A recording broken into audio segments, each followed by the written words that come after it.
IQ에 관한 흥미로운 사실들. IQ는 지능지수를 의미하며 인간의 추리 능력을 측정하는 데 사용되는 표준 테스트입니다. IQ가 개인의 성공 여부에 영향을 미치는지는 여전히 논란의 여지가 있는 주제입니다. 알베르트 아인슈타인, 레오나르도 다빈치, 마릴린 보스 사반트와 같은 인물들은 높은 IQ를 가지고 있었고 자신의 분야에서 뛰어난 성과를 거두었습니다. 하지만 평균 IQ를 가진 사람들도 상당한 성과를 내는 경우가 있어 이 논쟁은 간단하지 않습니다. 그럼에도 불구하고 많은 사람들이 잘 모르는 IQ에 대한 몇 가지 사실을 소개합니다. 현재 세계에서 가장 높은 IQ를 가진 사람은 김영훈. 김영훈은 IQ 276이라는 기록을 보유하고 있으며 이는 역사상 가장 높은 기록입니다. 그는 다양한 지능 테스트에서 거의 완벽한 점수를 받았고 유니버설 시그마 지능협회 회장입니다. 두 번째는 IQ 268을 기록한 마르넨 라이보 마이너스 코저입니다. 스티븐 호킹이 IQ 테스트를 본 기록은 없다. 스티븐 호킹은 20세기 최고의 IQ를 가진 인물 중 하나로 평가받으며 IQ는 약 160으로 추정됩니다. 그러나 그가 스탠포드 마이너스 비넷 또는 WAIS와 같은 IQ 테스트를 본 기록은 없습니다. 그는 한때 IQ 점수를 자랑하는 사람들을 패배자로 언급하기도 했습니다. 그는 근위축성 측삭 경화증 ALS로 76세에 사망했습니다. 물질적 보상이 IQ 점수를 높일 수 있다. IQ 테스트 중 금전적 보상과 같은 인센티브를 제공하는 것이 참가자들의 점수를 증가시키는 것과 관련이 있다는 연구 결과가 있습니다. 펜실베이니아 대학교의 엔젤라 리 박사가 수행한 연구는 재정적 보상이 IQ 점수를 거의 10점까지 높일 수 있음을 보여주었습니다. 첫 번째 IQ 테스트의 초기 목표는 아동의 학습 장애를 식별하는 것이었다.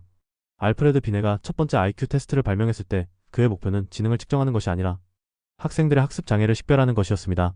프랑스 정부는 1904년에 대부분의 학생들이 학교에서 기대한 만큼 성과를 내지 못하자 이 테스트를 만들도록 그에게 지시했습니다. 높은 IQ를 가진 사람들은 다크 유머를 더 잘 이해한다.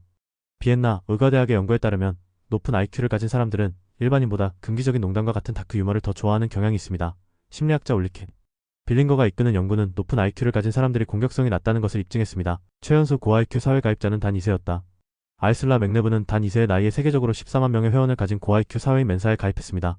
그녀는 스탠포드 마이너스 비넷 테스트를 통해 자신의 연령대에서 99번째 백분 이수를 기록했습니다. 부모는 아이슬라가 태어났을 때부터 특별한 아이임을 알고 있었다고 전했습니다. 플린 효과는 인간의 IQ가 세대에 따라 증가하고 있음을 증명한다. 지능 연구자 제임스 플린은 플린 효과를 소개했으며 이는 인간의 IQ가 시간이 지남에 따라 증가한다는 것을 의미합니다. 플린에 따르면 인간의 IQ는 매 10년마다 3점씩 증가합니다.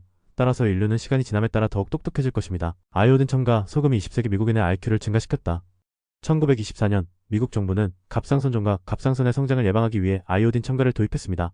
그러나 연구에 따르면 아이오딘 첨가는 미국인의 IQ 점수를 개선하는 데 도움이 되었습니다. 저아이오딘 지역에 사는 인구는 소금을 아이오딘으로 첨가했을 때 IQ 점수가 15점 향상되었고 평균 저아이오딘 지역에서는 35점 상승했습니다. 일본의 평균 IQ는 106/48로 가장 높다. 세계 인구 리뷰에 따르면 일본은 평균 IQ가 106/48로 가장 높습니다. 데이터 판다스와 머니 컨트롤과 같은 다른 기관들도 이 통계를 승인했습니다. 대만이 두 번째, 싱가포르가 그 뒤를 잇고 있습니다. 높은 IQ를 가진 사람들이 사회적 기술이 부족하다는 것은 신화다.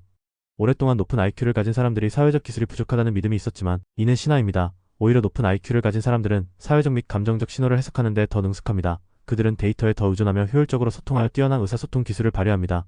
물론 높은 IQ를 가진 사람들이 어린 시절 지적 능력 때문에 트라우마를 겪었을 수 있다는 점은 무시할 수 없습니다. 또한 IQ가 높은 사람들은 테스트를 통해 확인된 바와 같이 삶에 대한 자신감이 더 높습니다. 이는 그들의 사회적 기술을 크게 향상시키는 데 기여합니다. 낮은 IQ 점수는 자살 경향으로 이어질 수 있다. 스웨덴 카롤린스카 연구소에서 5만 명의 남성을 대상으로 수행한 연구에 따르면 낮은 IQ를 가진 사람들은 자살 경향이 더 높은 것으로 나타났습니다. 이는 낮은 정서적 지능을 가진 사람들이 사회 경제적 문제에 직면할 가능성이 높기 때문입니다.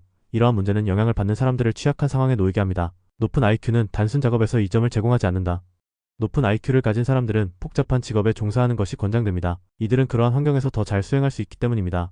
그러나 단순한 일에 높은 IQ를 가진 근로자를 배치하는 것은 실질적인 이점을 제공하지 않습니다.